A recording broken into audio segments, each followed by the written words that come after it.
The clinic's metal door is scabbed with rust and surrounded by graffiti. An official-looking sign hangs to the right of it.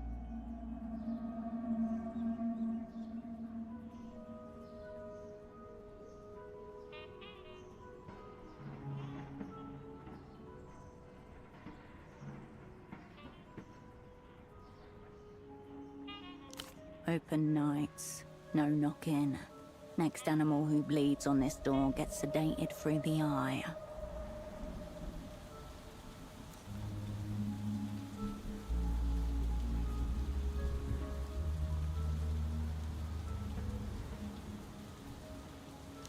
Scrawled badly in horrific fonts.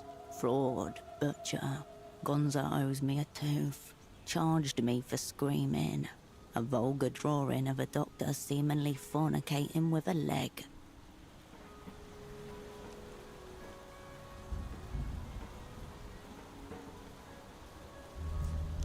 Warped frame, cheap steel, hinges rusted like old teeth. No reinforcement. You could kick this in, but it'd make a mess. Flimsy, much like the door. Would be easy if you had a lockpick. You turn back toward the noise of Party Alley.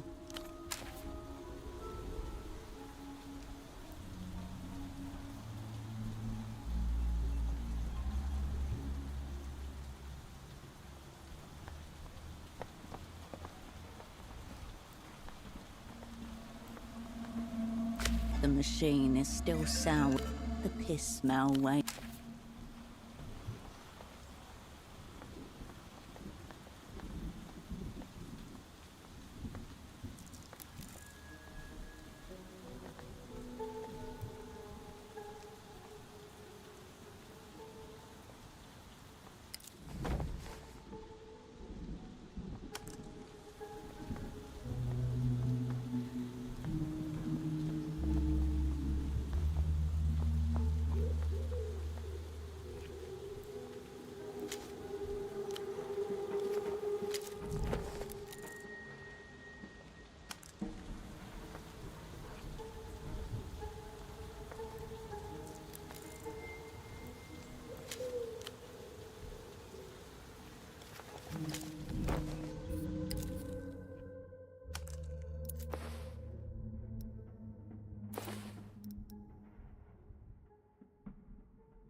An altar to Belarus, the bazaar's unofficial patron star. It is cluttered and precarious with offerings.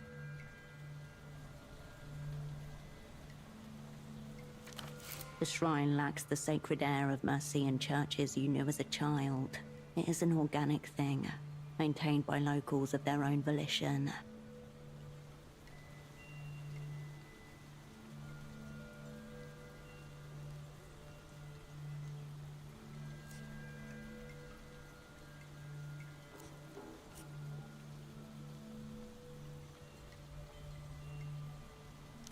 A spectacle of Portofiro and humanity, the steps worn with years of its visitors' hope and grief.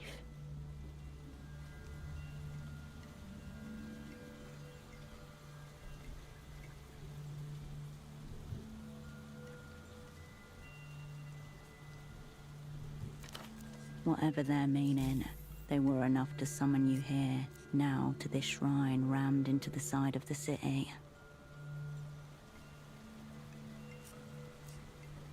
Ink stains and knife scratches adorn the shrine, jagged words cast toward the flickering skies.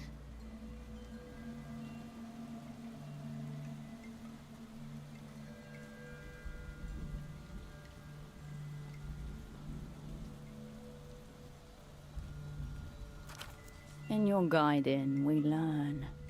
Do you envy our brief, searing lives? Marco loves Puss. As you fade, we follow.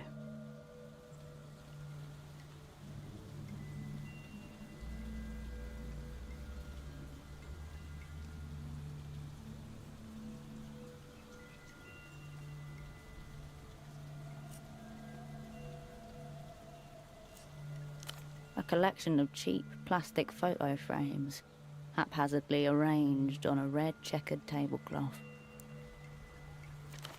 An improvised welcoming party, here to greet the distinguished visitor from the People's Republics.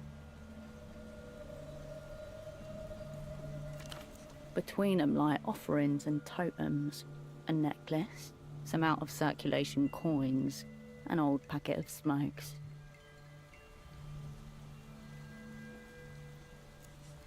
Ouroboros Black, an imported brand. As soon as you pick it up, you feel that whatever's inside it is not cigarettes. Out slide a few staple pages folded neatly into a little cuboid, almost exactly the dimensions of the package.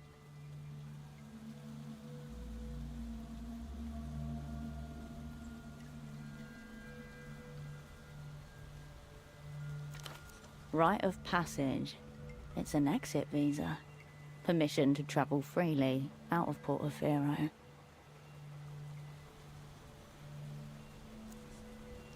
An elderly man stares back at you from a printed headshot at the document's apex. Long black and grey hair swept back in a wave. Augustino Dante, according to the name on the pages. Born in the year 27 in La Luz.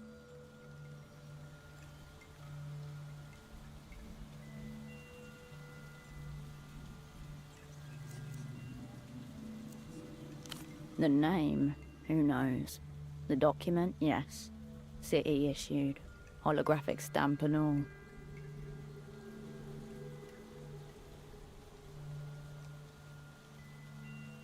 You refold the pages along their elaborate creases and slip them in your pocket.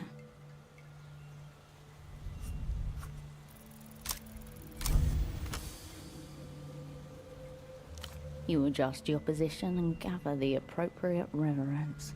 The audience of framed strangers watches you in silence. A prayer of interference.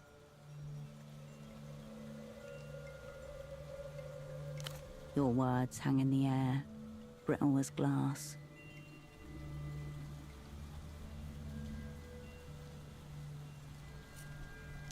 The noise of the world beyond the alley dims. Sunlight flickers, casting jagged shadows across the photographs. Your words are gone as they are uttered, careered upwards on the air's invisible wires. Dock workers' voices carry to you on the breeze, breaking the shrine's strange peace.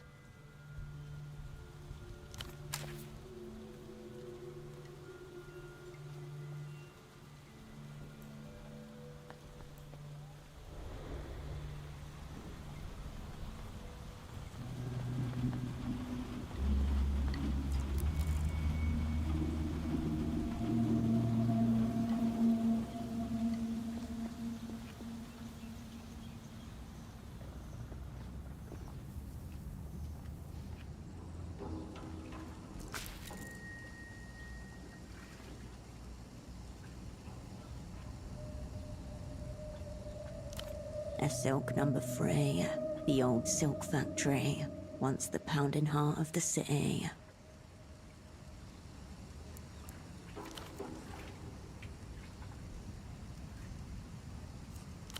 Pseudopod had a purchase order from a vendor called Carmuna. She must be in here somewhere.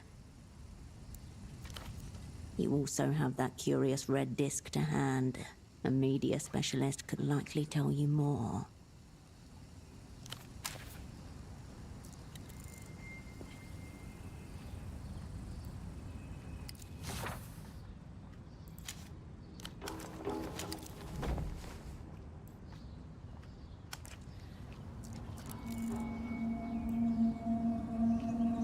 The Guardian Municipal officer is intensely scratching at his neck. As you approach, he wipes his hand on his trouser leg. Hola, miss. Hope there's a reason you've stopped an officer while he's on duty.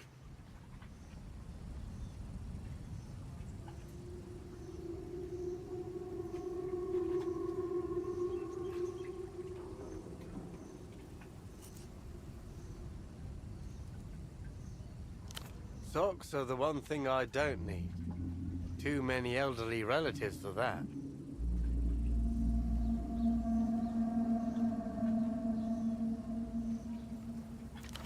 Officer Morito, agente coordinador for the Guardia Municipal. Do you need help with anything?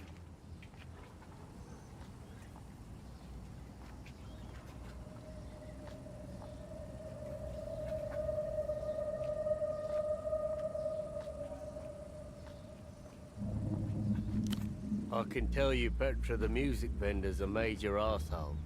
I asked him about an old Blood Golem disc, and he told me he'd rather tie polystyrene blocks to his feet and jump in the canal than look for it.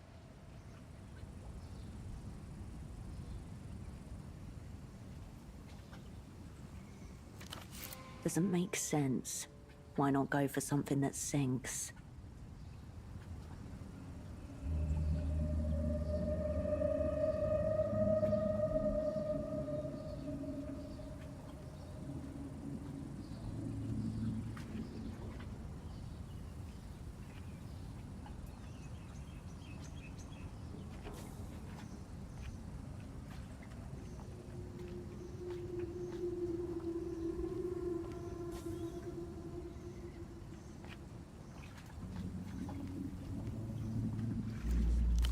I told him as much. He said that was the point.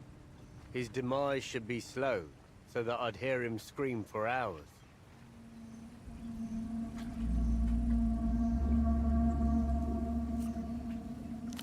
I suspect he mostly hates himself. I don't get why he brings up all this violent stuff all the time. If he ever goes through with it, there won't be any shock value. It'll just be sad.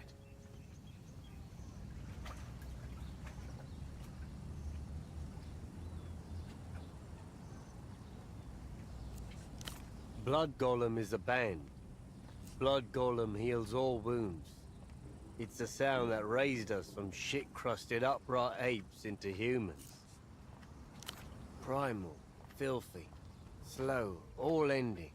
Like an army of giants growling underwater while smashing cliffs together. As a matter of fact, too powerful for most Portofirans. It's like nobody cares about our own music anymore. Or art, really.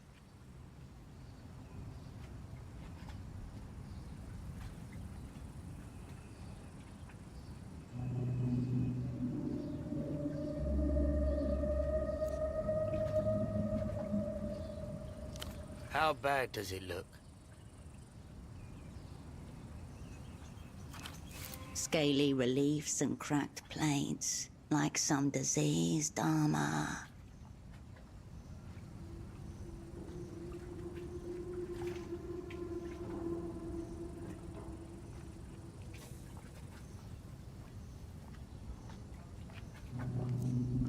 Shit, I knew it. I hope it's not the topical ball repellent I've been using. Instructions said to apply generously. Guess that's what I get for trying to keep the peace with these boars running around.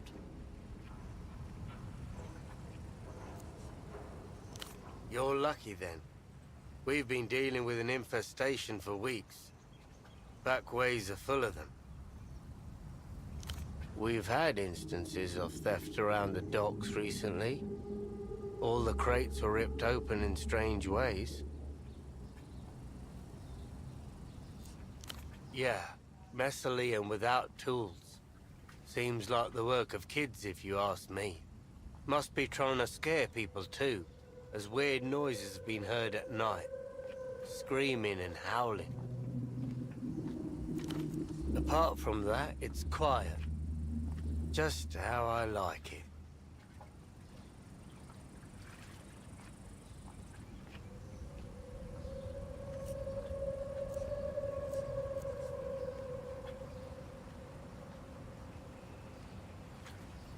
The quieter, the better, I'd say.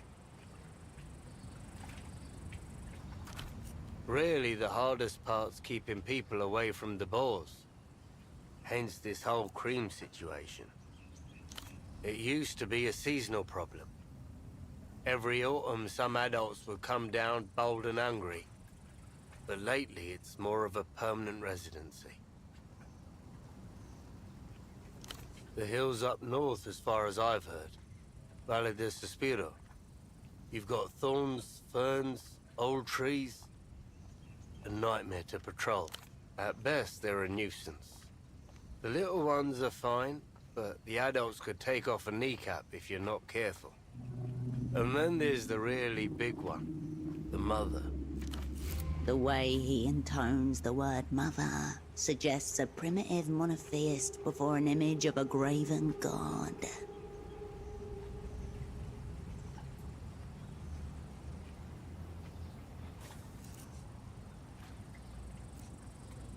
Massive. Furs all matted, covered in scars, territorial too. Preys on drunks, stumbling back from Party Alley.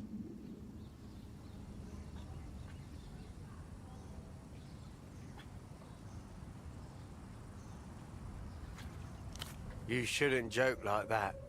All mothers are special, even this one. No love like a mother's.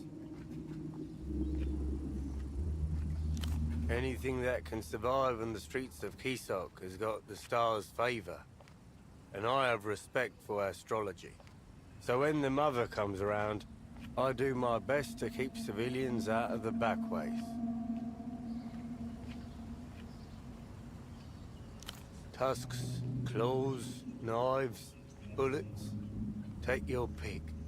Every few years some brave moron tries to take her down, but she stands undefeated.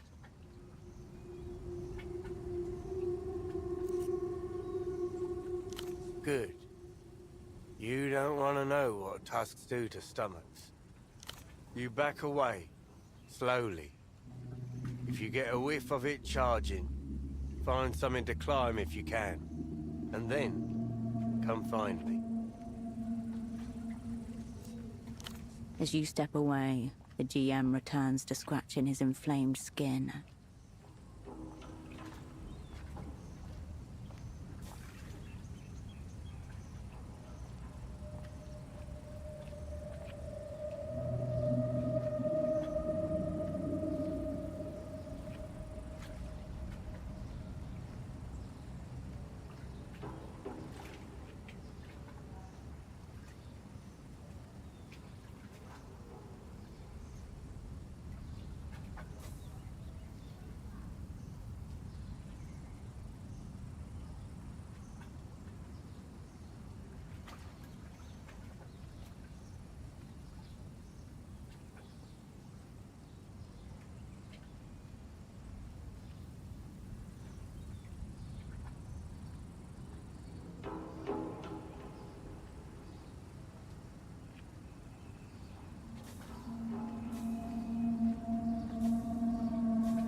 An assortment of cargo crates sits in waiting, adorned with faint chalk marks and bright yellow labels. Machine printed, crisp and official. They all bear the same logo, tiny gold dots in a precise angular pattern.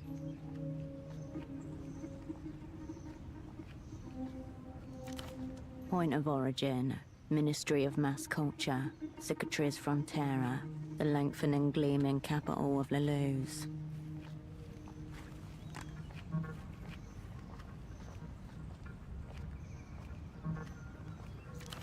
Leluz, officially the Illuminated Empire, an auto-technocratic regime which has emerged from its slumber in recent decades.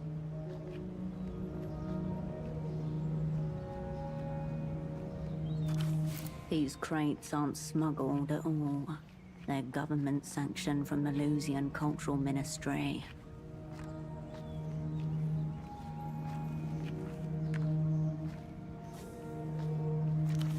Insidious imperialism. Today the soft power, tomorrow the hard.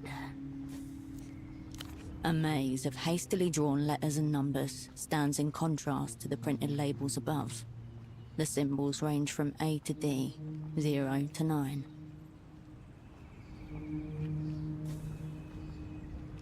You're not meant to be able to. It's not for you. Black cartons of cigarettes are stacked in tight rows. One of them has been slit open, 2 packs missing. The sight reminds you of a set of stairs descending into the dark of the basement.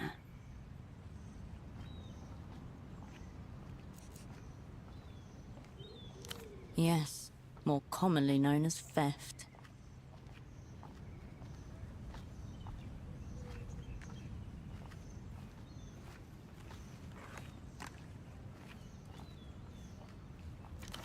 The so-called developed world easing it in without consent.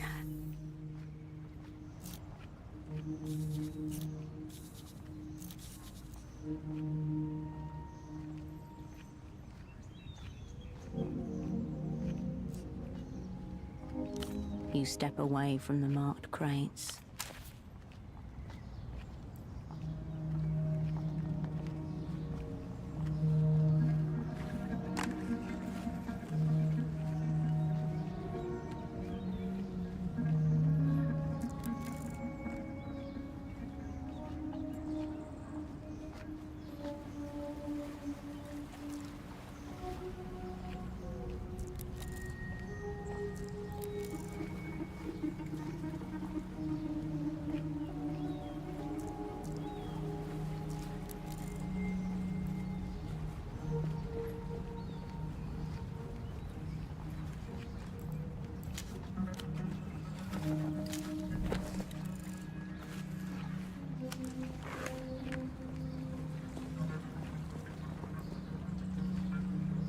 Refreshments are lined up like brightly colored soldiers, neatly regimented behind coiled springs.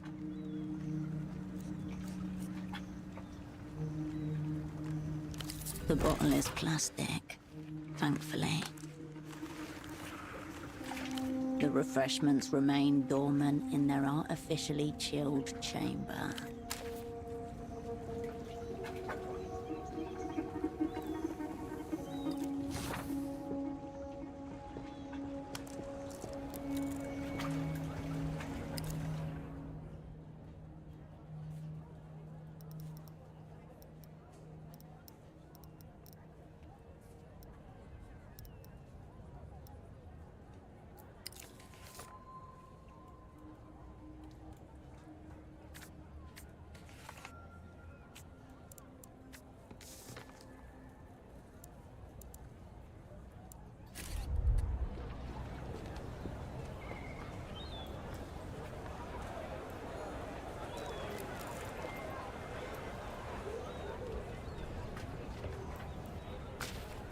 Off-brand drivers, cheap plastic housing.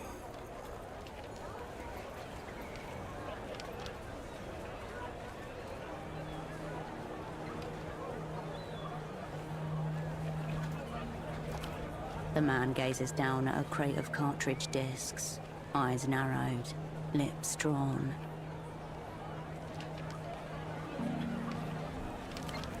Mass-produced excrement. These animals pleasure themselves in it.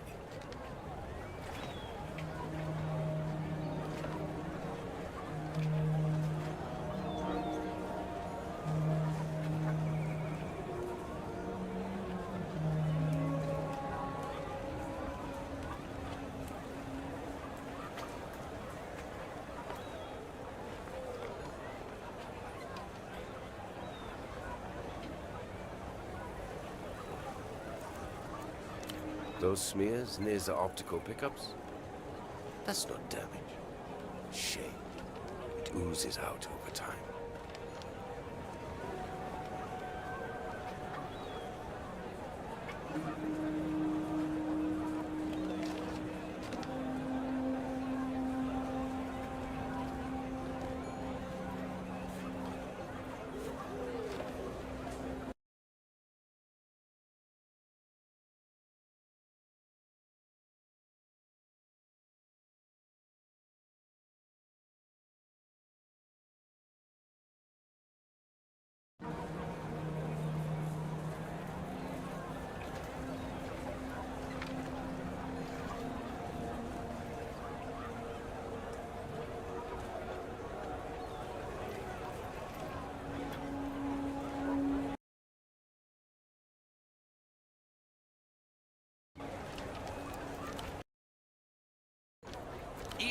No one will ever get it the way he does.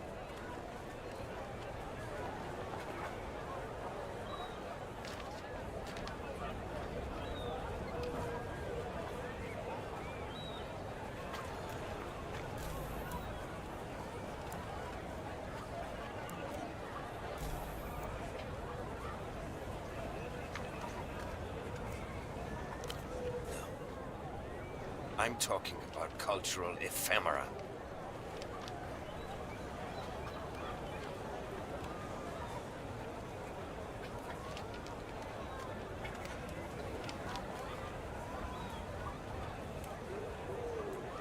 Speciality.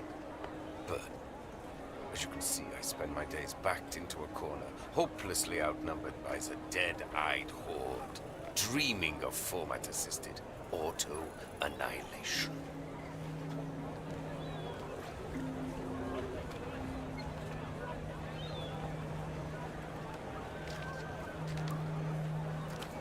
Capital beats down another one. What a joy it is to be unregulated.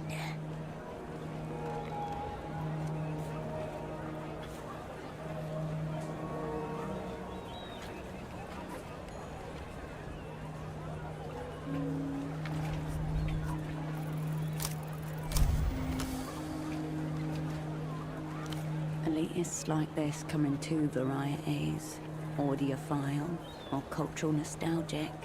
This man is definitely the latter.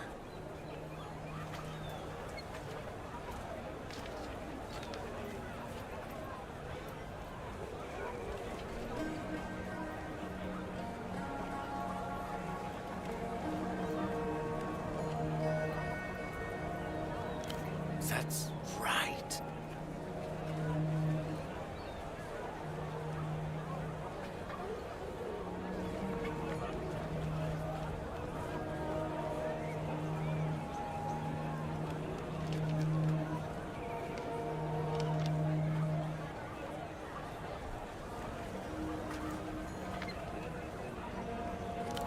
Most people can't tell the difference between a base pleasure and a higher one. Imaginative faculties dulled by senseless repetition.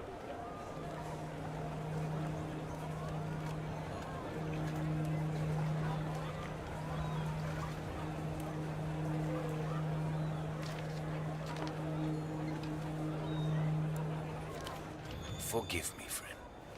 I'd mistaken you for a common replayer.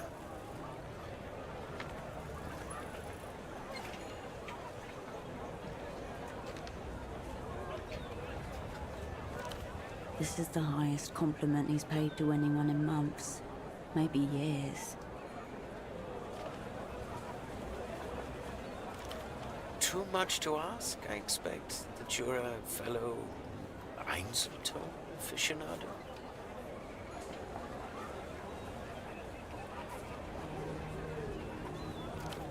Einzeltone.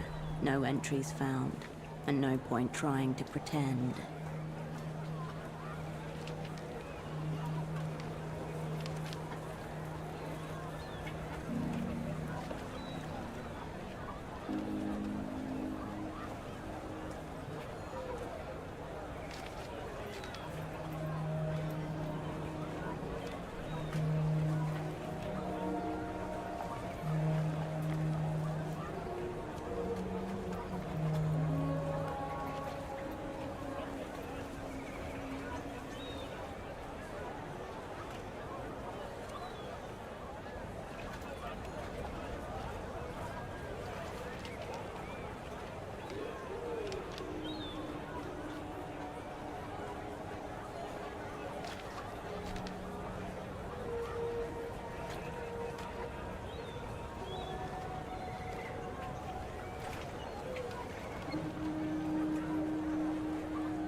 One of a fast-fading few. Go ahead, browse away. My name's Petri.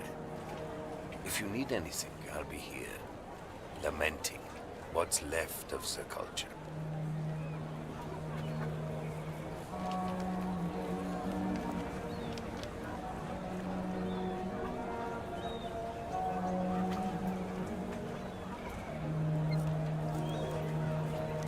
Einzeltone X.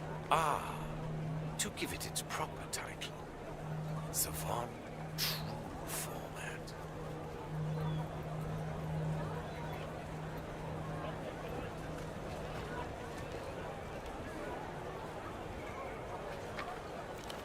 The apex of auditory technology. A high-fidelity yet dynamic sonic experience that self-effaces after a single play. Behold, the paladin who stands before absurdity and declares, well, technically,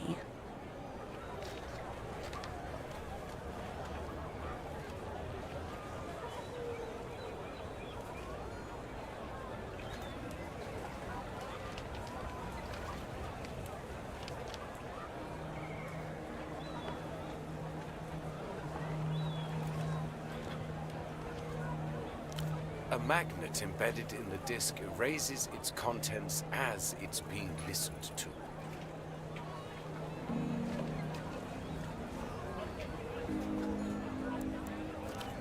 a technological muscle flex. Reproduction and erasure just millimeters away in space, milliseconds in time.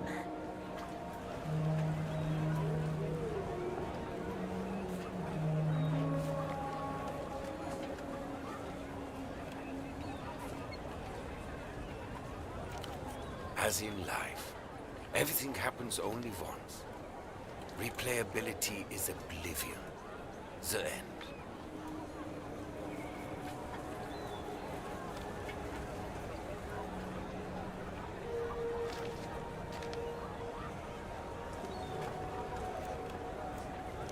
It loses its resale value, and the uninspired replayer who listened to it loses a piece of their soul.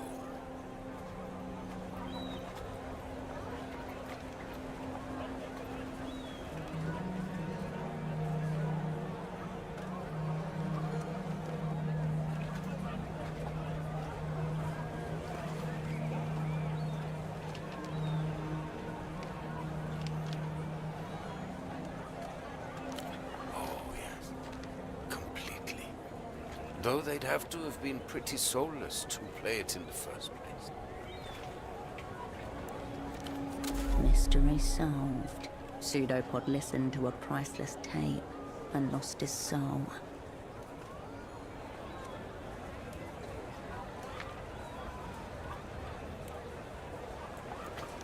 Correct. It erases acid plays. The inherent idea being, of course, that you never play an Einzelton and have a more profound experience because of it. Some say that was the intention behind the red color scheme, a warning, so you would never misplay it. I think it was an aesthetic choice, personally.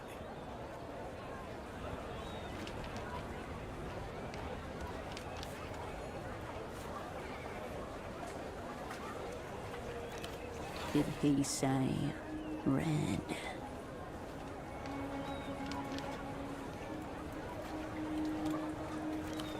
With Einzelton XR, the first time is the only time. That's the brand slogan.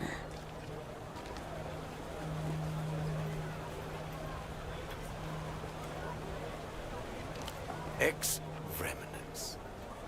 Zero remnants. Pretty esoteric term we've got here. Just roll with it.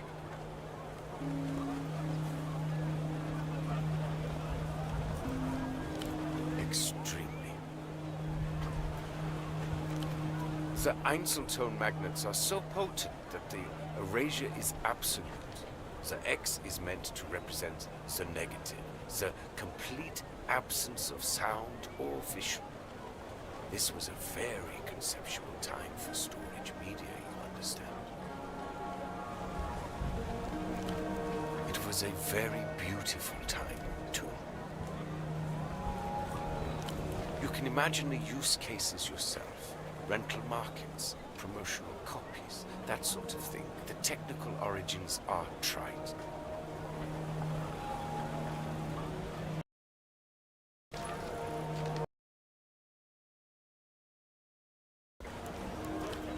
Espionage potential, immense.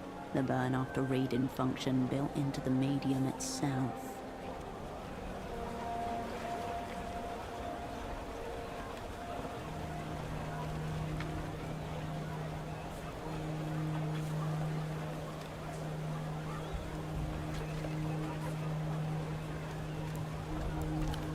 It would spare many an operant the stomach pains associated with having to devour documents to dispose of them.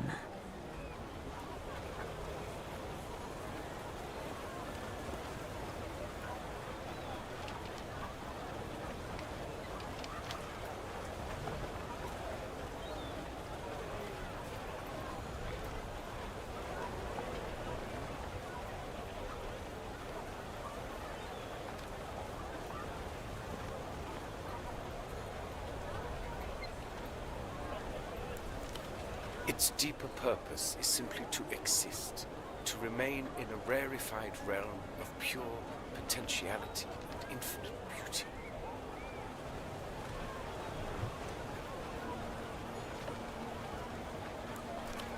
Don't forget, we too are single play only, erasing ourselves moment by moment.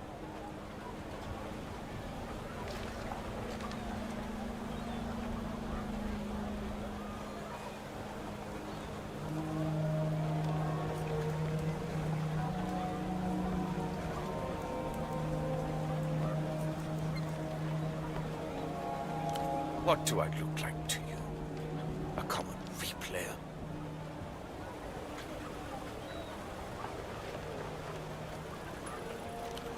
There's that word again.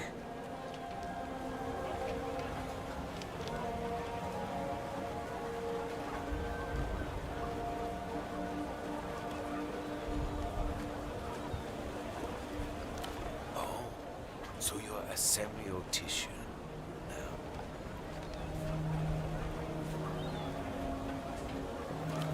I own several, if the word ownership applies to such a delicate relationship, but I would sooner molest myself than an Einzeltone XR disc.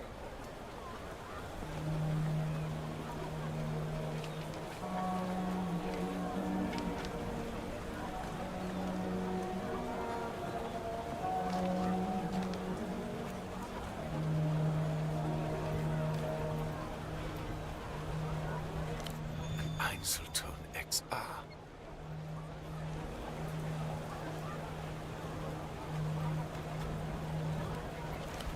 All pretense drops. The red glints in his lenses. Where did you get this?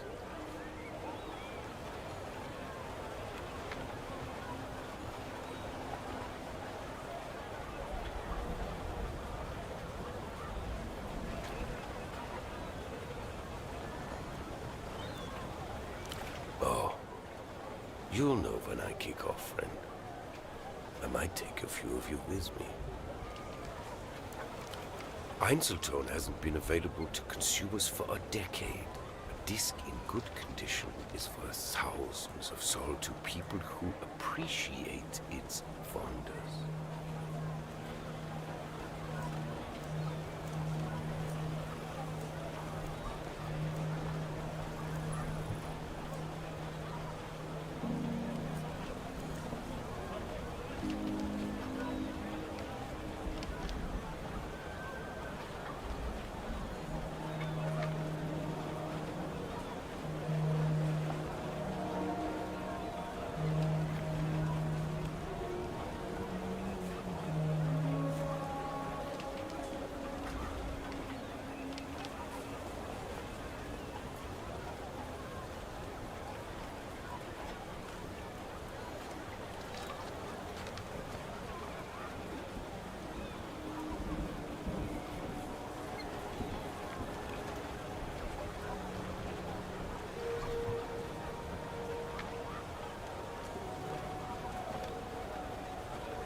Manufacturing fault than this to save them from this humiliation from being passed around like...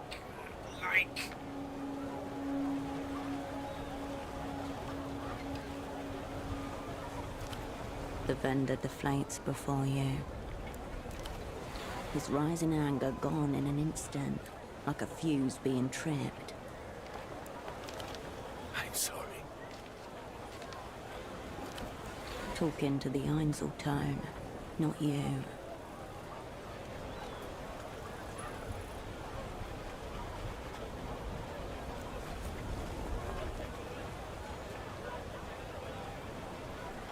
Ultraviolet a pop singer.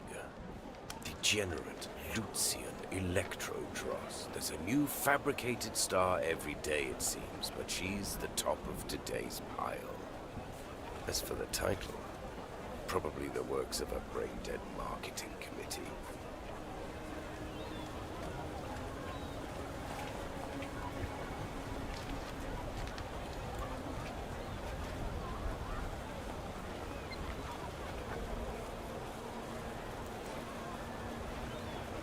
Some kind of promo copy, I would assume.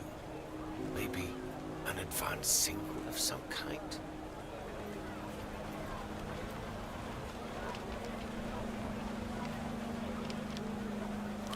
Of course it's real. You can't bootleg an Einzeltone. Another of its enduring qualities. This ultraviolet has gone missing at the moment. Kidnapped by counter-fascist radicals, whatever that means. Lucian marketing plot, if you ask me.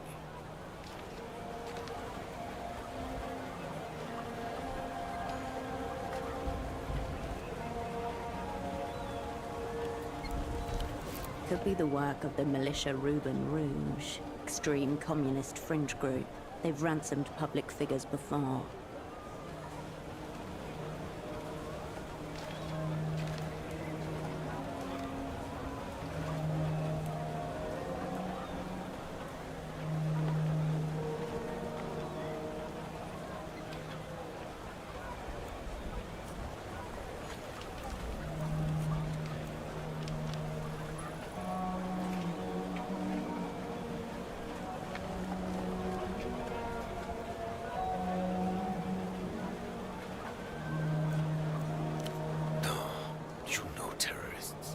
Meteor whores all. If it were them, then we'd have heard something, but not a peep. The vendor looks at the red disc and runs a thumb over its surface. None of this is the Einzeltone's fault, of course. They can't control what gets seared upon them.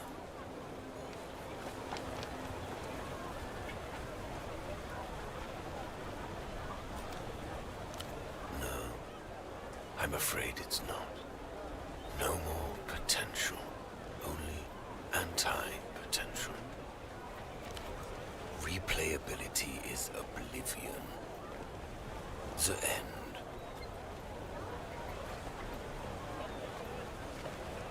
You seem to have misunderstood my soliloquy. It's done. No worse. The beauty and the tragedy of the format.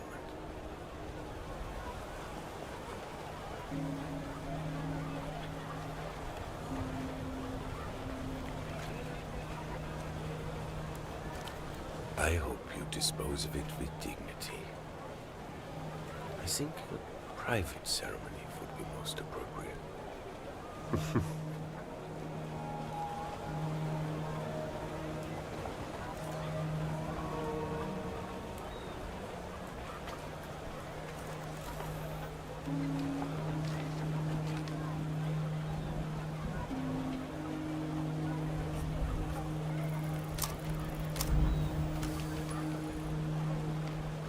Your mind blanks at the glare. These things are single play only. Anything else is sacrilege. Yes.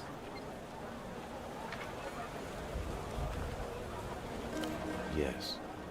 Very great.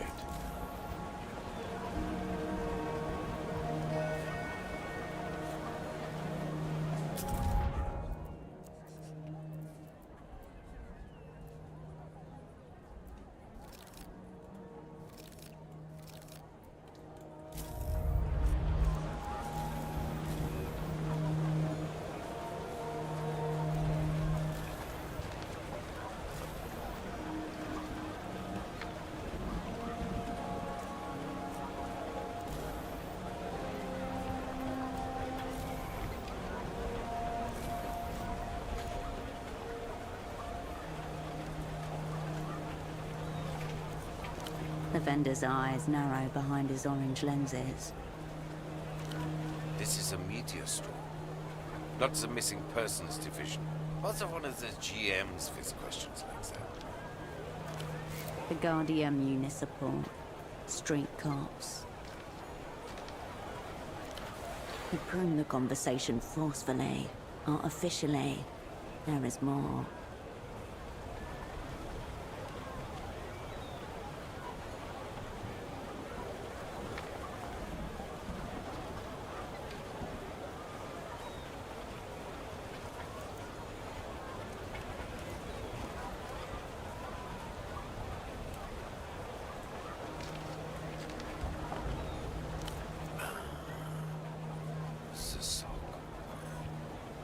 Dialectical looking glasses.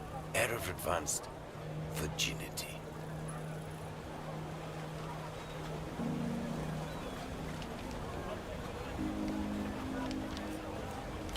Yes, he came by here. Little communist lost. Adrift among the many wonders of the free market. You see him now, eyes wide. Reward circuit shorted out by the cut and thrust of commerce.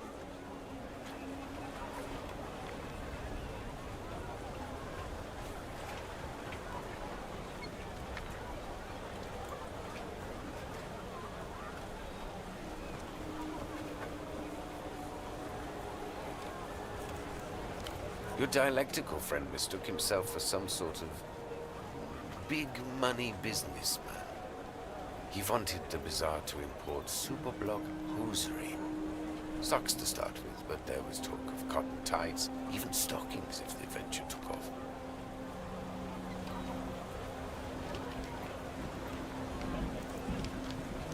Of course not. I don't sell socks. So is he all right, your man? Or what?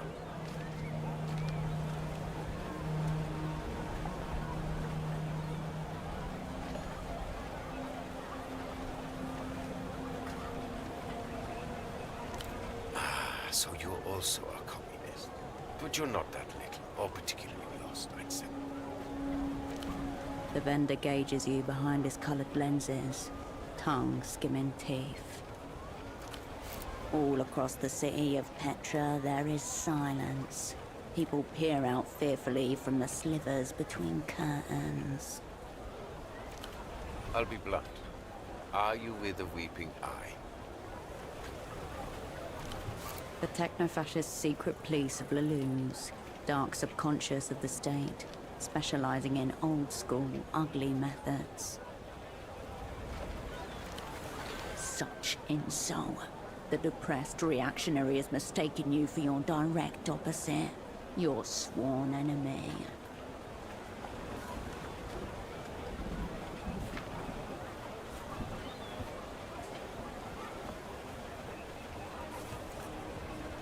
Not immediately. Could be a cheap knockoff, though. The weeping eye sheds many tears, as they say.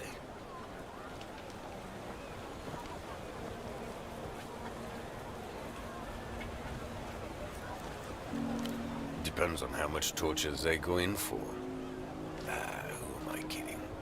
I'd end it long before they took me alive. Be happy to, in fact. Shard or fella disc kissing the wrists. One-way stroll into the canal.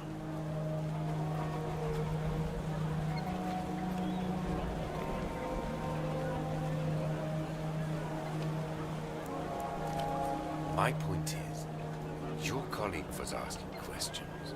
Now, something's obviously happened, and here you are, also asking questions.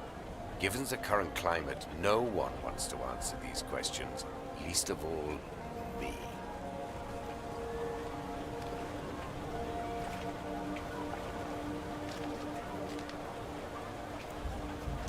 I'll tell you what I told your sock friend. Speak to the boatman down by the Vest docks. He's the one who knows the underground goings-on around here. We're just the vendors. Wonderful. Now for all our sakes, please say no more. If you want to talk media formats, I'm your man. This other stuff,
Picture a dog that shits, then eats it, then shits again. That should give you some idea.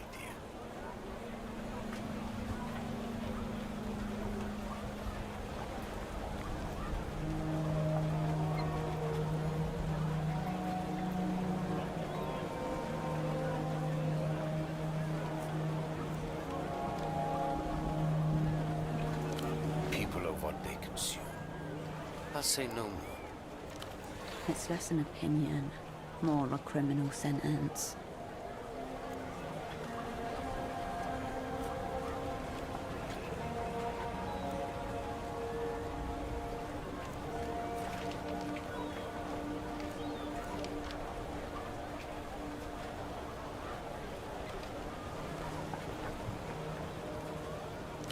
Well, there's no sense in hating baser life forms.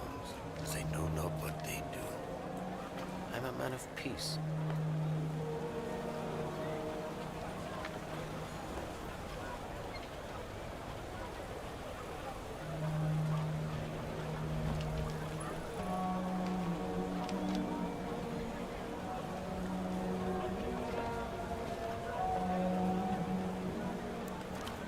Still, we persevere. Or at least we persevere to persevere.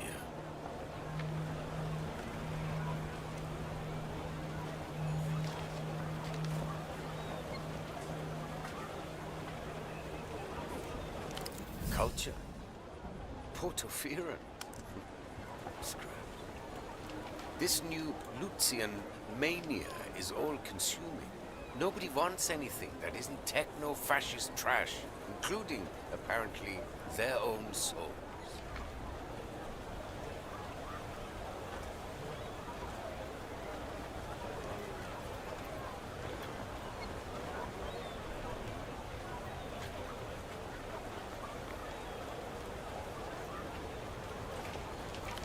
Obsession with foreign imports. Sufferers of so-called Lusian mania will consult the wall.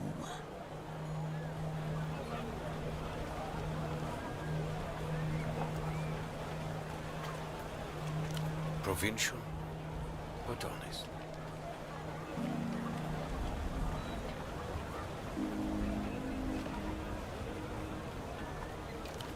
Silk, sad national poetry. Music, the same kinds they play in the so-called developed world, except a couple decades late and desperately effortful. Incapable of competing with Lusian media on the most basic neurological level.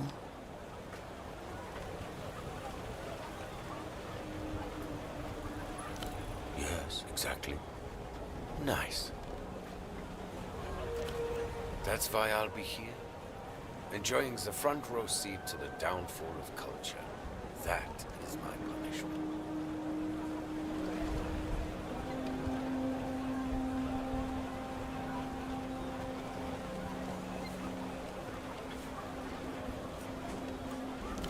Wonderful. We can share snacks.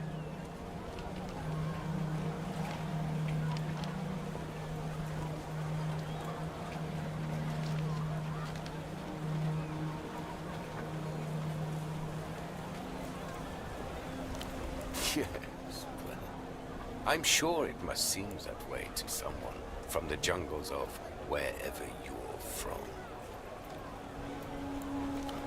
Anything we once had has been consumed, overwritten, digested, shat out by loops. And the worst thing is, we know it. We just don't care.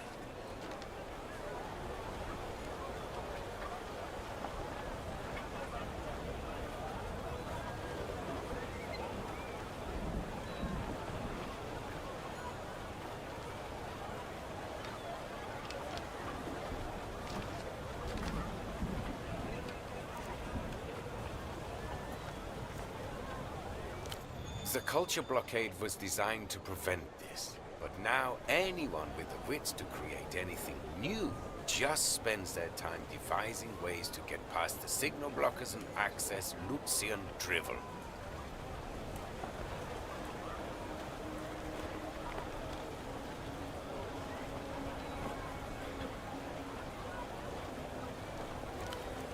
thing's a myth anyway. Failed project. Most of the crates I get from Luz come stamped by the Ministry of Mass Culture. They want it all out there.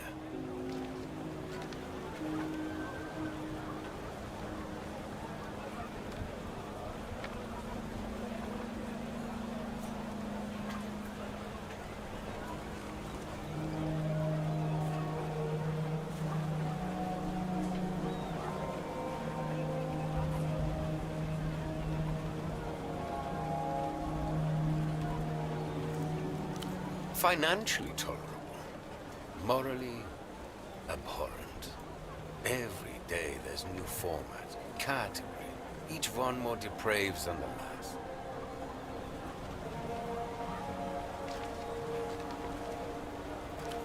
Of course, I can't say that out loud. Custom, you know? He says it to everyone.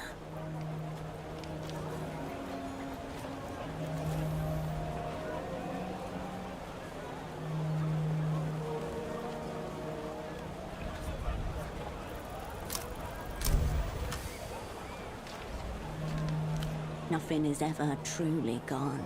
Everything leaves a residue. Everything with a charge can be summoned back.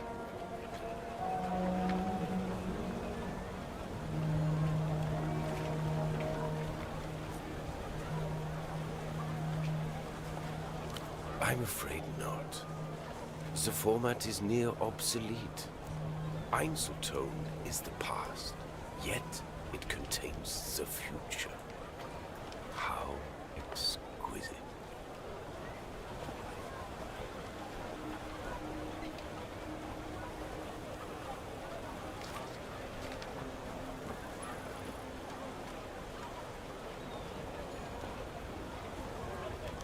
The vendor recoils, as if you just spat at his feet.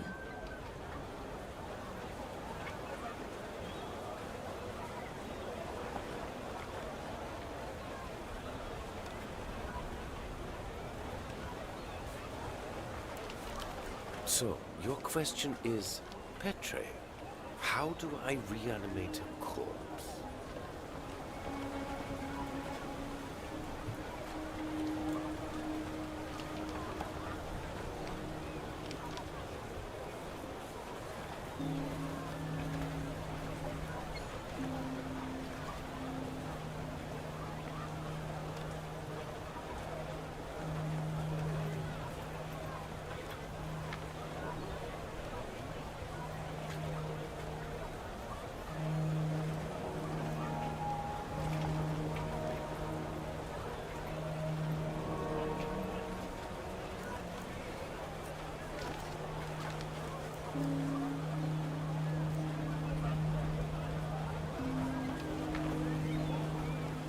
I would class it as necrophilia, actually. I'll be honest, the thought is so disturbing to me that I've never entertained it before. But theoretically...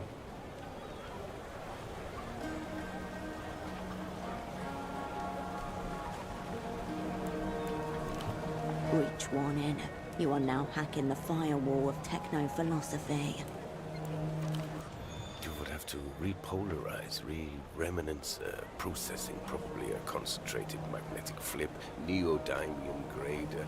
It would involve some custom gear, no doubt, but my answer to your distressing question is yes. I think you could.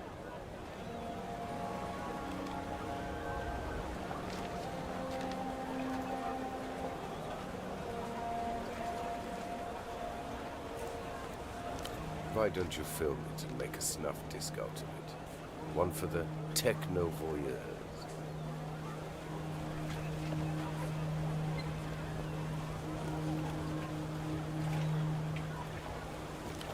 Don't ask me about this again. I feel unclean.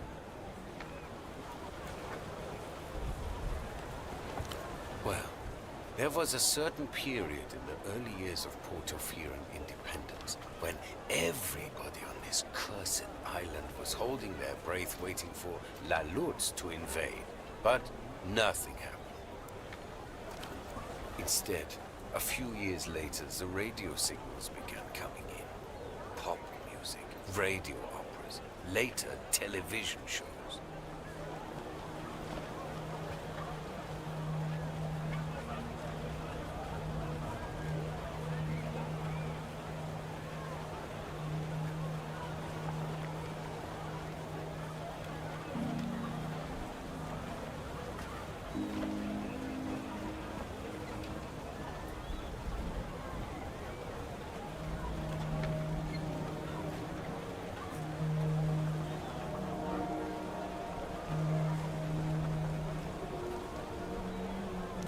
At least the music would have been better.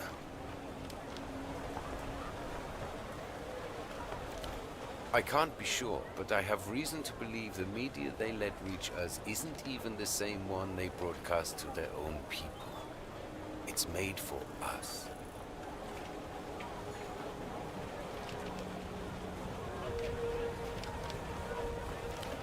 Export-only propaganda.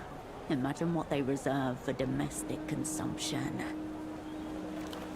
When the city caught on, they put up the signal blockers, but it was too late.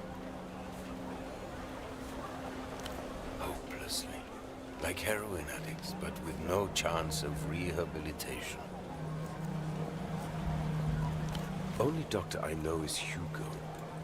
Has a houseboat not far from here. Shelves are over there. Mostly crass replayable formats, but such is the degenerate society we live in. Maybe not. The bazaar is closing up soon. Another day, another cultural molestation.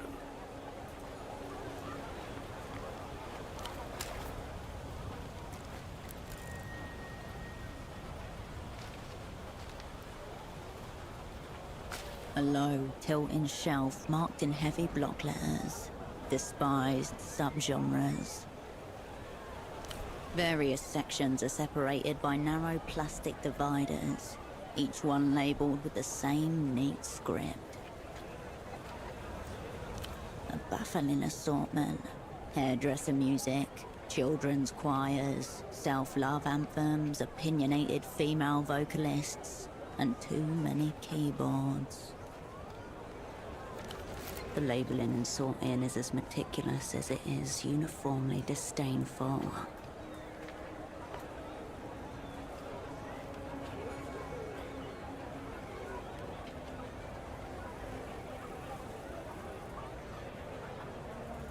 More labels, falsetto-centric, made for pederasts, made by pederasts, pretentious time signatures, yodeling, ululations et al.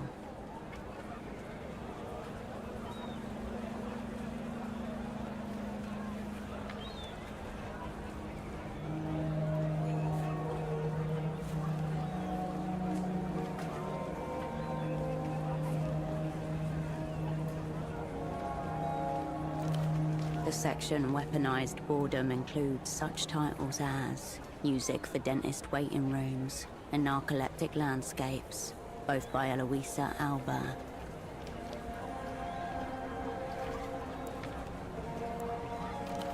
The care placed into the organization is itself an act of love, performed hatefully. A single label fills up the entire back row. L-pop.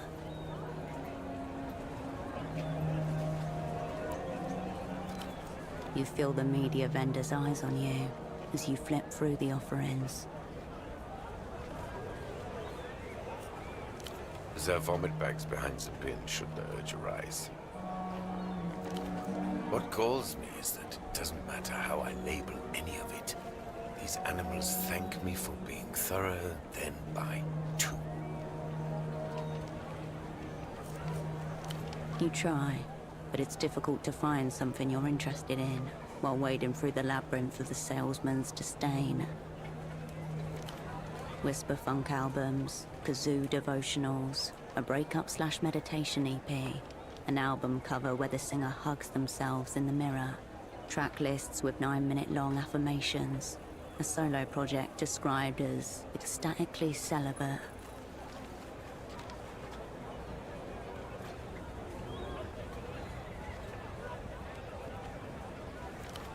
Almost as though you already knew what you were looking for, you turned straight towards the Made for Pederasts section.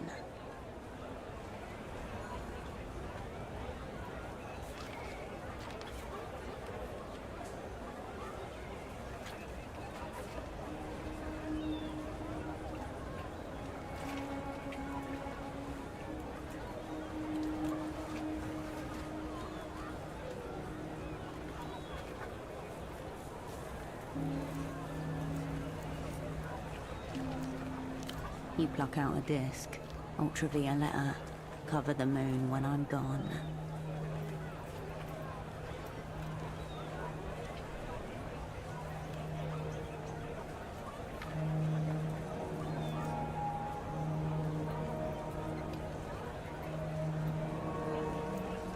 And what exactly would you call adults who fawn over dolled-up starlets too young to even own the rights to their own music? Don't tell me you're one of them. Never is the only sane answer.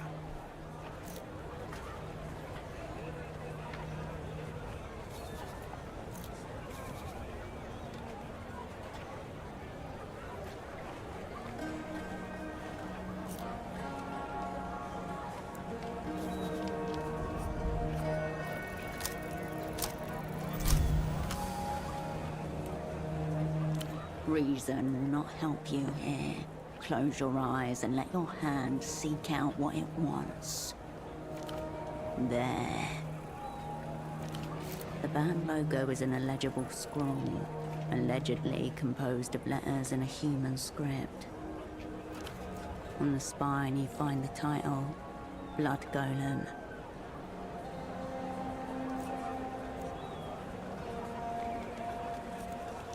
There is no track listing, no credits, only violence in its purest form. Unjustified, unrighteous, primal. Now, always. The artist. The album is called I Will Know You by the Sound of Your Structures Crumbling.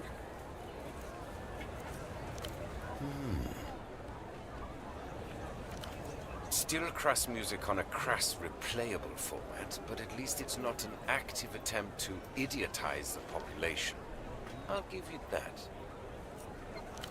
He nods curtly. You turn your attention away from the shelf.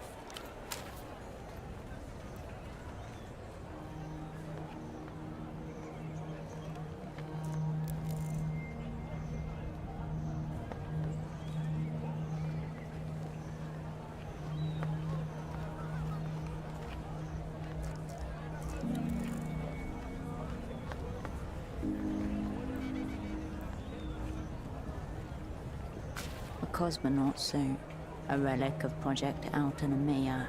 Its shoulder patch reads, "The stars are ours, 77.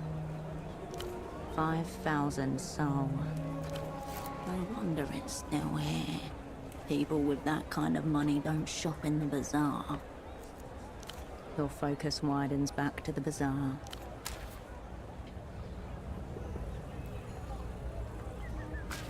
Excuse me. Can you take a look at this? The young woman turns from a store of party wigs and beaded necklaces to thrust a photograph under your nose. A hooded burrow, she the mouse within.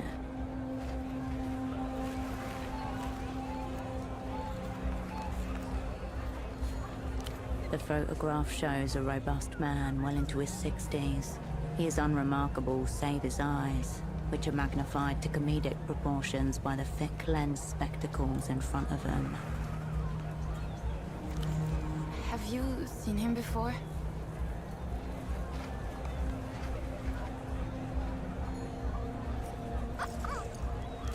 Have you?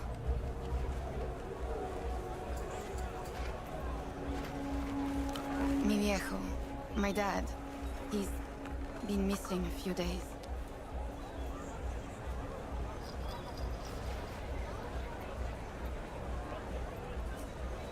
He's not around, and I can't find him anywhere.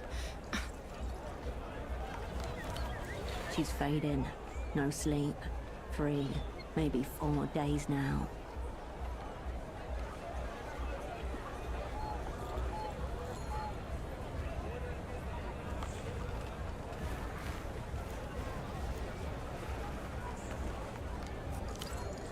He's kind of forgetful sometimes. Not a lot, but I'm just worried. I told him watching too much TV was making him crazy.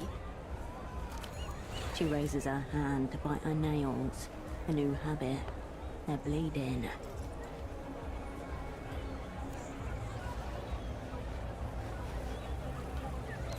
No, I mean, that's the most likely scenario, right?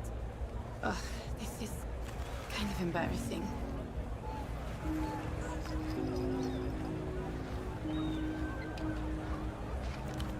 My dad developed this insane theory about the payphone to the western exit of the bazaar.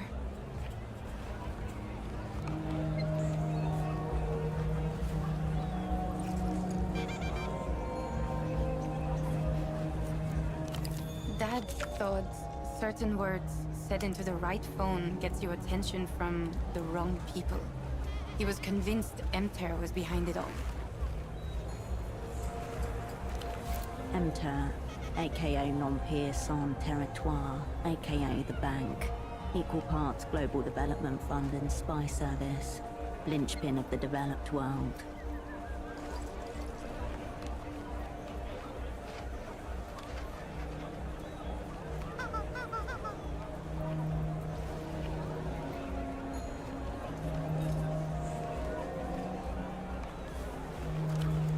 Dad and his friend Gilmar were big into conspiracies. They were obsessed with the reality situation. They really bought all that stuff.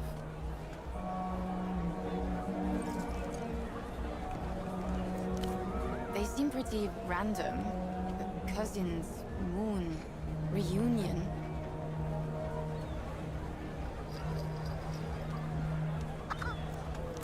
His friend Gilmar called him from that phone after he'd spent the night following around some Emter guys. They were both big into the conspiracy stuff.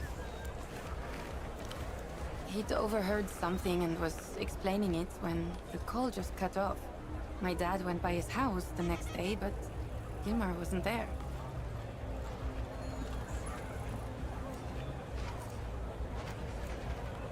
Yeah. He looked for Gilmar for 2 weeks. Reported him missing to the GMs. Nothing. Bagman did an episode on them, and so Gilmar started following random people, thinking they were from the bank. Not long after, he roped my dad into it.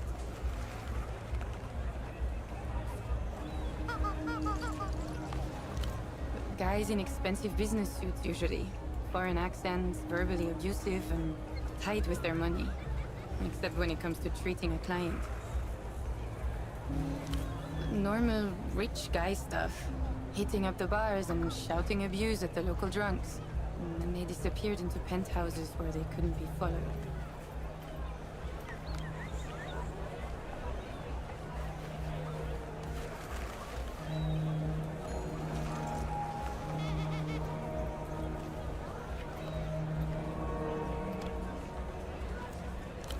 That's what Gilmar thought.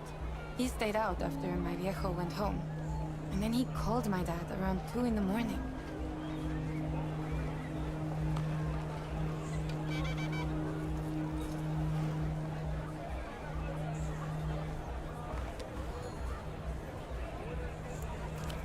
He'd overheard something and was explaining it when the call just cut off. My dad went by his house the next day, but Gilmar wasn't there.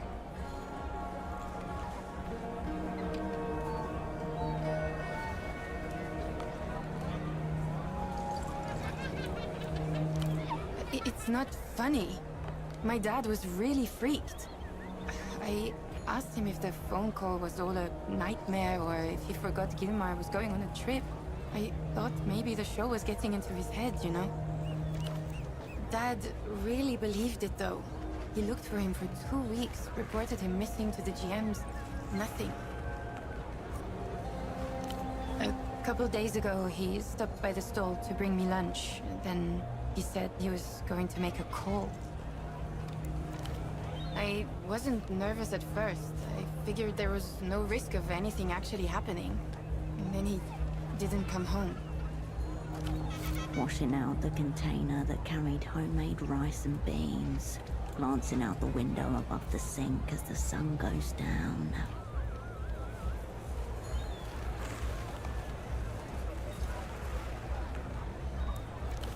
Don't look at the clock. Don't look. Don't.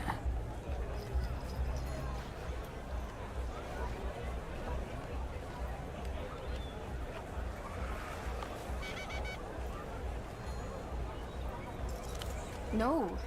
I mean, he just can't leave things alone when he gets an idea into his head. Anyway, you want a wig? I hear they make you fun at parties. Wigtopia, plastic tiaras, novelty sunglasses. A burst of colours and textures vying for your attention. All of them losing. Behind it all, you see an oddly familiar shape. The tailored shoulders, the sharp collar. A cape, but nothing like the other costume pieces around it.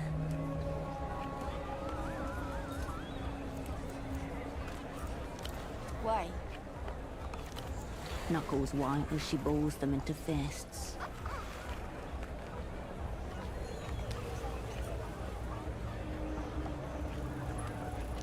Really?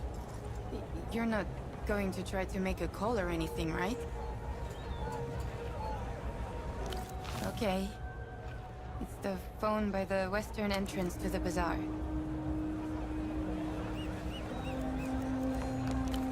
It's a Carabinero outfit. Carabineros are Portofiro's sanctioned police investigators. They report directly to the Prefectura and deal in actual crime. Murder, grand larceny, rape. Yeah. It's for sale. Local law enforcement is far beneath you in effectiveness and influence. No need to lower yourself, Oberyn.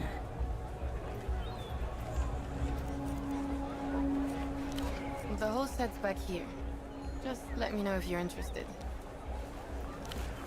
Yeah, they're right there. Take a look.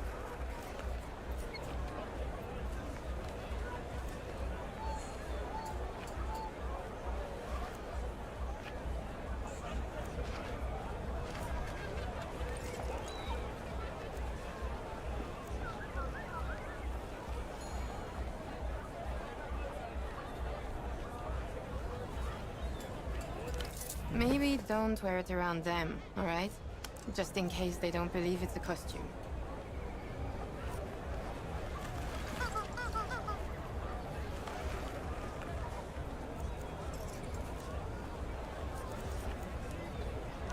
Cool.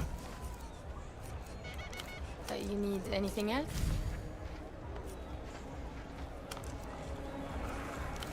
Thanks for stopping by.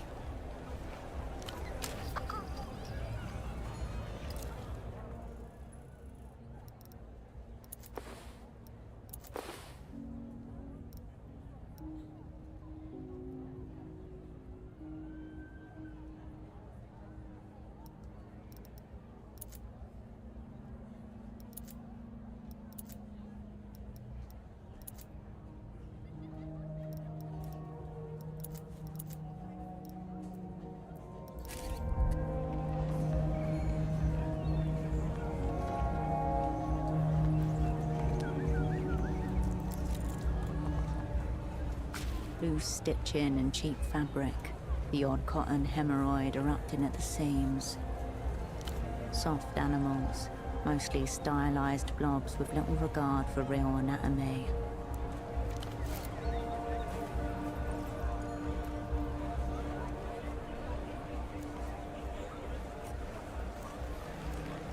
boneless flesh bound in impossible colors, twisted into seductively pleasing shapes.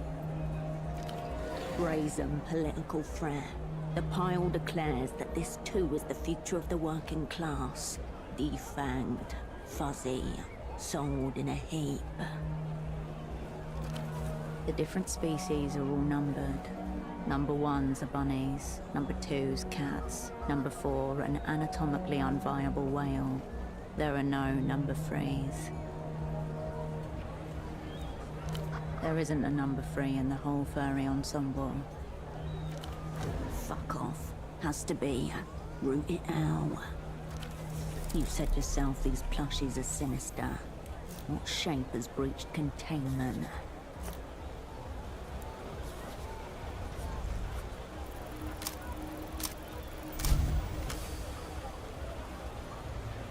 Inside you. Nothing. Yeah. Still hunting. Plushie number 3 will bite down on the neck of the world and fuck it till it howls. Plushie number 3 is you. He turned back to the bazaar.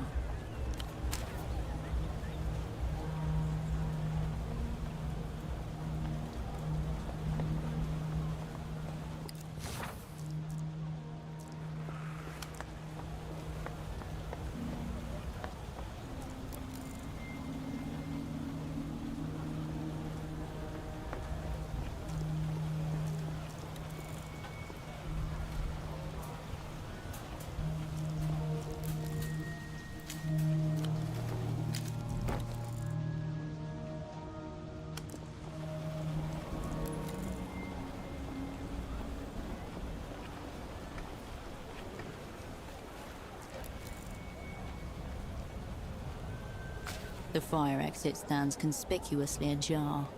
Someone has wedged it open with a ball. A dark hallway. At the opposite end, you can just make out the bottom of a metal staircase. A fine place to hide in a moment of crisis. Marked and remembered.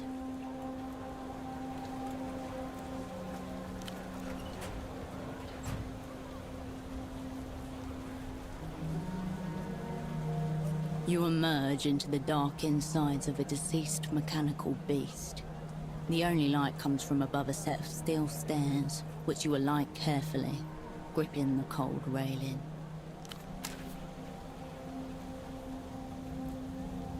The sticker on the panel reads, Propriedade Hotel. In the center, the company's dolphin mascot grins at you. Hotel. A diversified communications company local to the state of Portofiro, immediately recognizable by its dolphin logo. Inside, you find a dirt-covered computer terminal. Above the gridwork of corroded wires, a sleek cable cuts a path towards the antenna.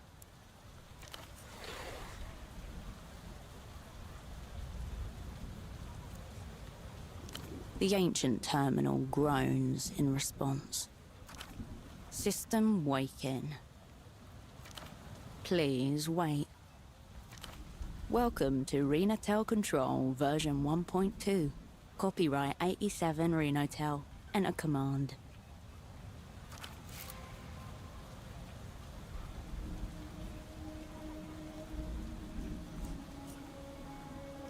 The artery before you connects to every device connected to the Renatel wireless network. The text cursor highlights the blank space where your command should go. Ask it. That's a text cursor, and it's waiting for your input. When you type in a sequence of characters it recognizes as a command, the machine will react.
You step away from the distribution box.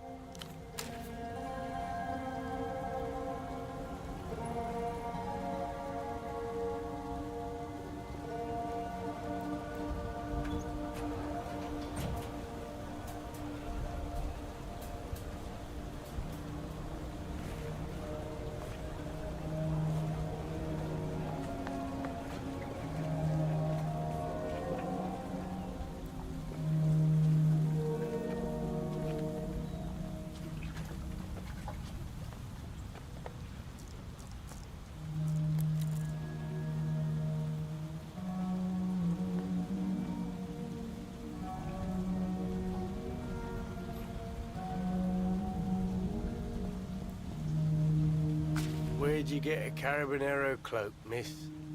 You shouldn't be wearing that. Could cause confusion. I was hoping you wouldn't say that. I've warned her before about selling replica outfits. Best if you remove it when out in public. Nothing to worry about then.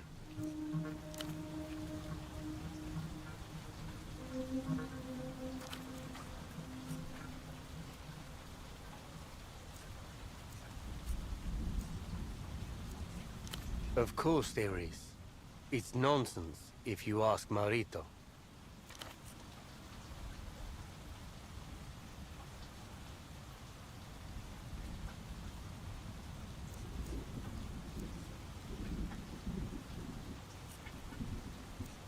Can't. Payphones belong to Reno Town. It's private business. The Guardia Municipal doesn't have jurisdiction to look into that. If even Maurito starts acting like a common truant, then it all falls apart, doesn't it? The law's not perfect, but it's there. Hard to argue with a non-existent point. Not well, but I've known her a long time. Eno used to bring her here as a toddler. Yeah, Eno's gone. Him and his other fuck-up buddy Gilmar. But not dead, he reckons, by the way his face curdles.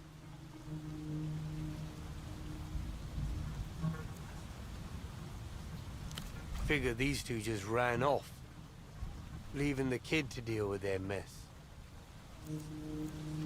Not at the same time. That'd be too obvious. Eno reported Gilmer missing about a week before he disappeared.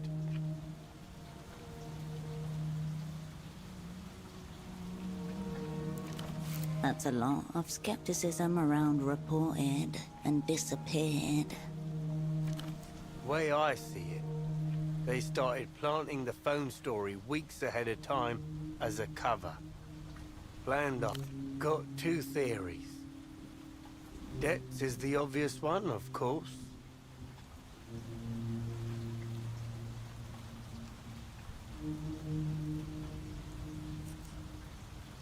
Now, if it's not debts, then we're clearly looking at something more salacious.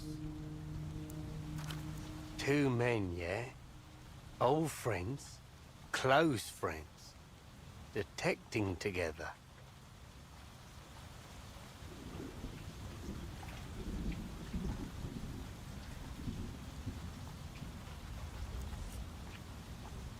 It's sad. Kids run away from home, sure. But a parent?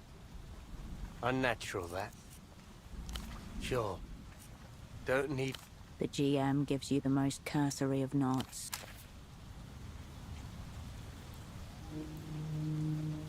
A filthy flyer glued to the wall. A row of bespectacled men stare into the middle distance, while in their midst a lone figure looks towards the viewer. A man with a brown paper bag on his head. Above him in bold letters, the reality situation. Yellow text in black and white. Tune in, everyday coverage. And in all caps, they did it again. The Subcommandante salutes you.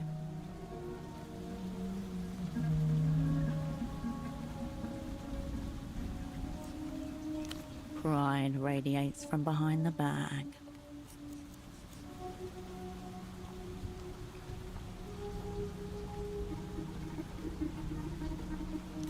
The People's Bureau of Entertainment would never allow something this anarchic to make it to air.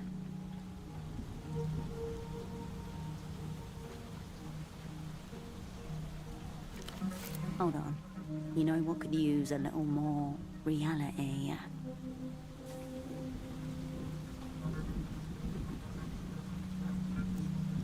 That big blank wall next to your bed.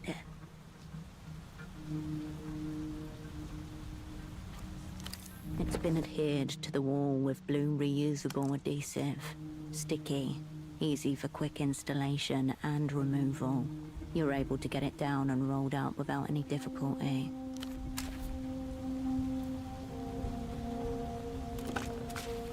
This is the one. The payphone that makes people disappear. The receiver emits a hollow whisper in your ear. You hang up.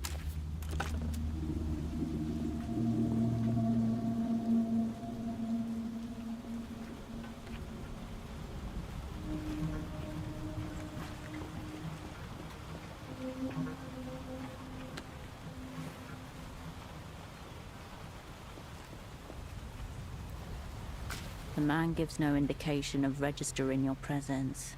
His mirrored sunglasses are turned skywards. But he's aware you're here.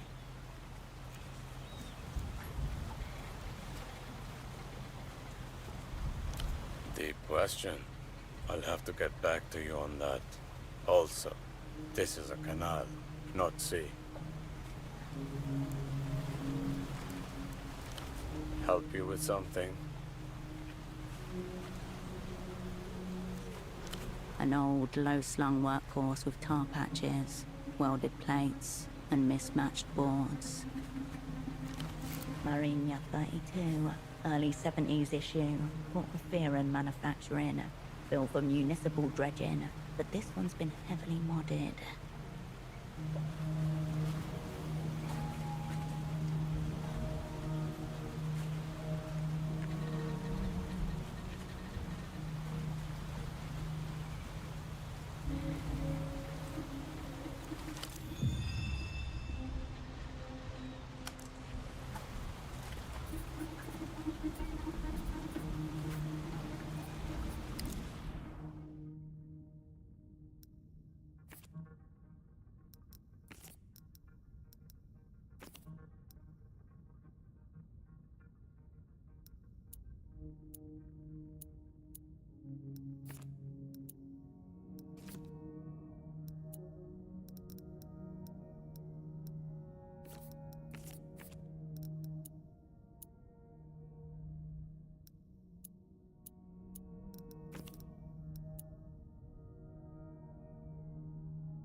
treaties, obligations to foreign banks and bureaucracies, third-party audits, all part of joining the developed world.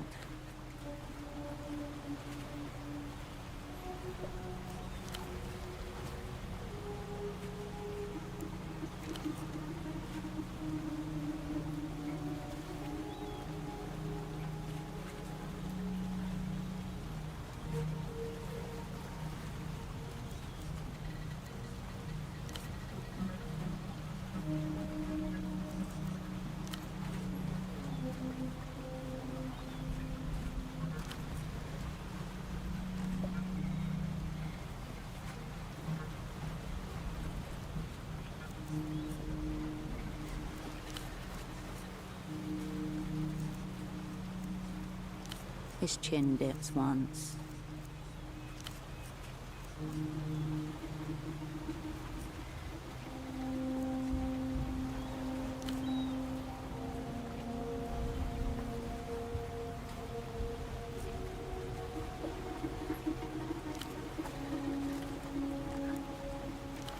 A decent performance, but you have notes.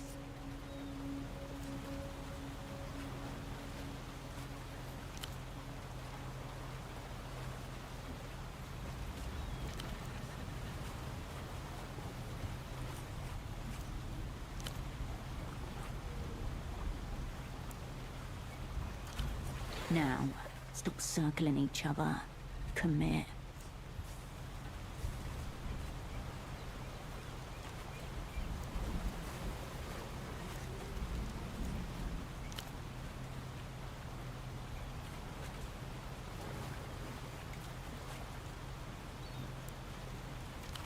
A still moment. From a nearby rooftop, the sound of children playing.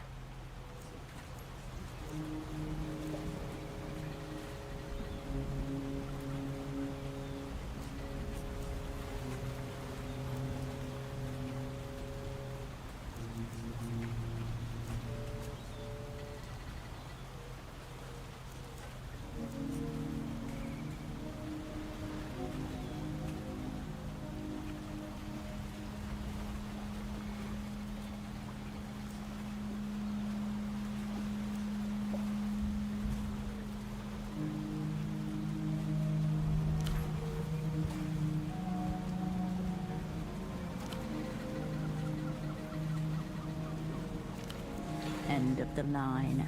The pseudopod terminus. He bounced off this man and landed somewhere in oblivion.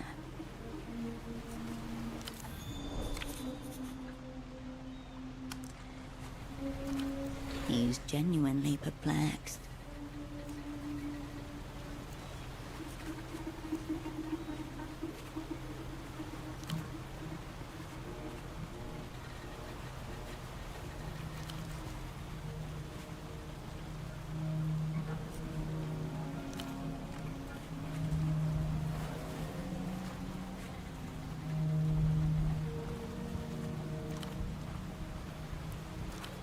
A polite round of applause for the support act.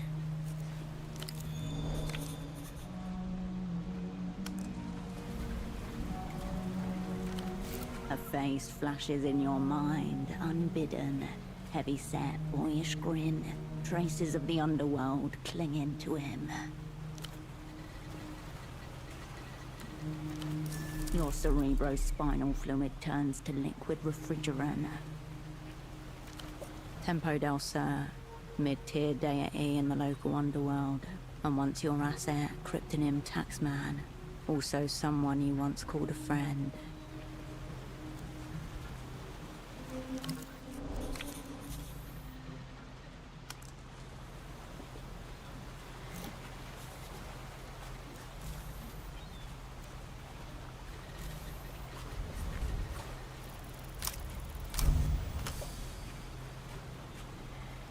Because his name is Pseudopod, and the hushed arena awaits a different spy.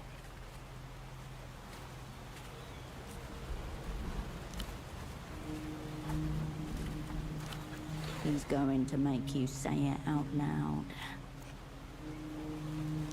He nods slowly. Rivulets of rain run down his sunglasses.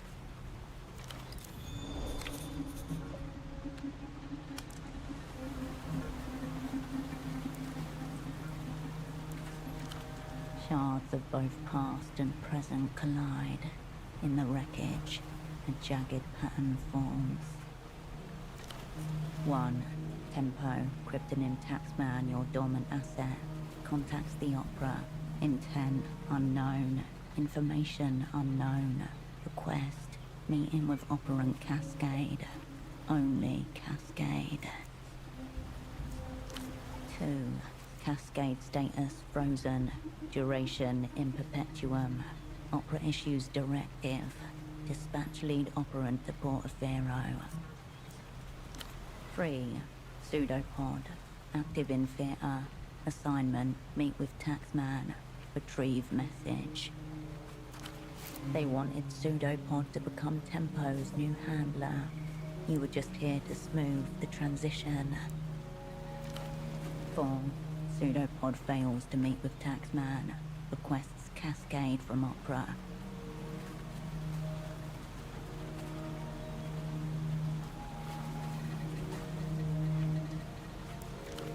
5. Timeline disrupted. Movements unknown. Pseudopod. Status changes to lost.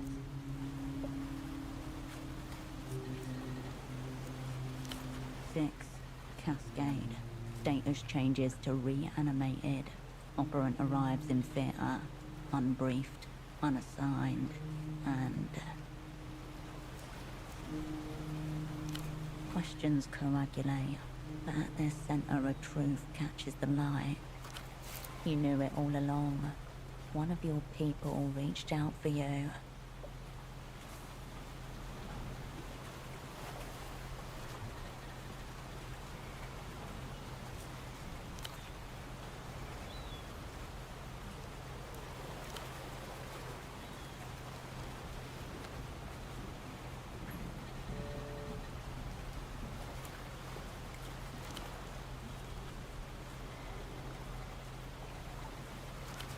He's rattled, and not used to the sound of rattling.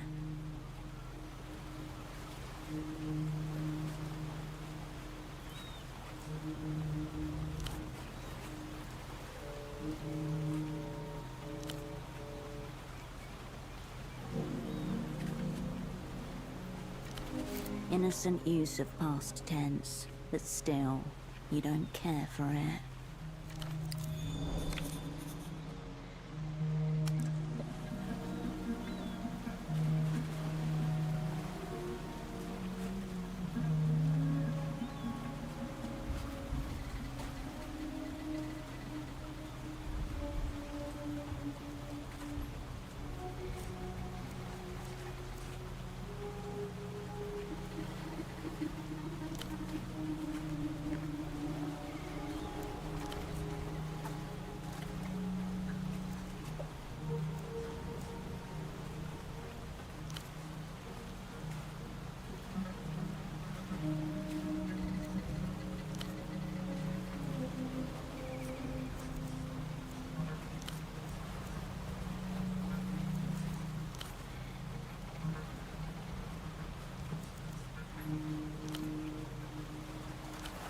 And from the other side, only silence.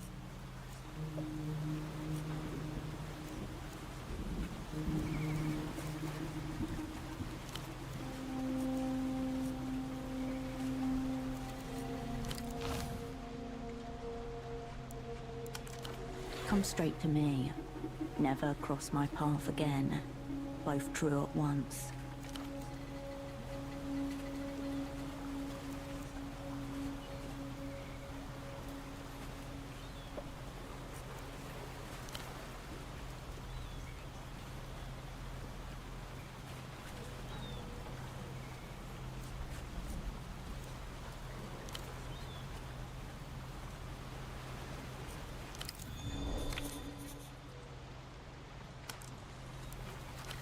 Tempo had many criminal-grade contacts in the looms.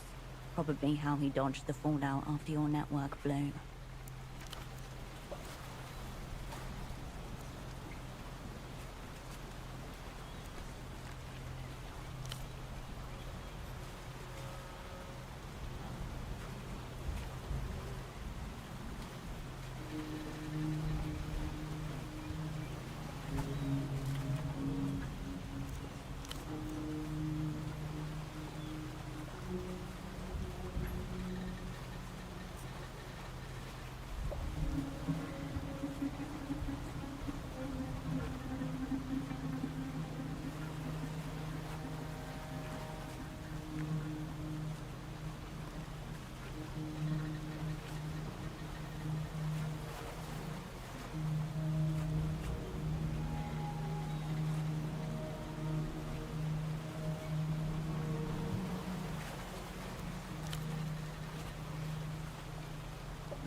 Maybe he bottomed his way to the bottom.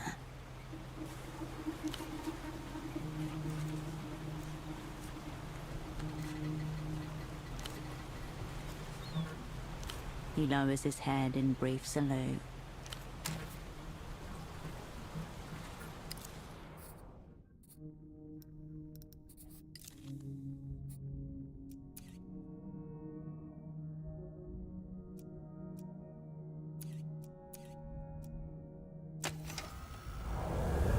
You feel that?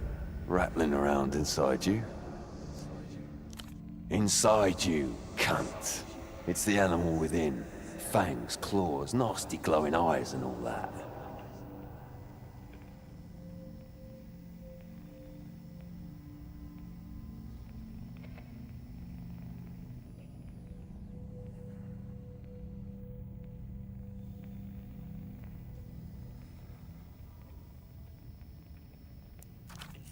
It's been caged down there for years, sticking its snout in the lightless dirt, licking the insides of aluminium cans.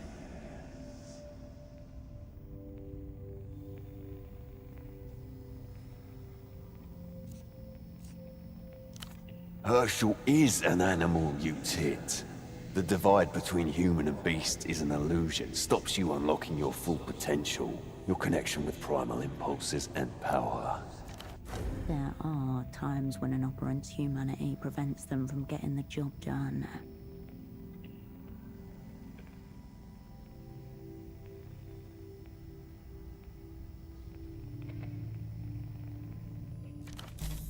Throw open the cage. Let the beast come forward in all its stinking, biting glory.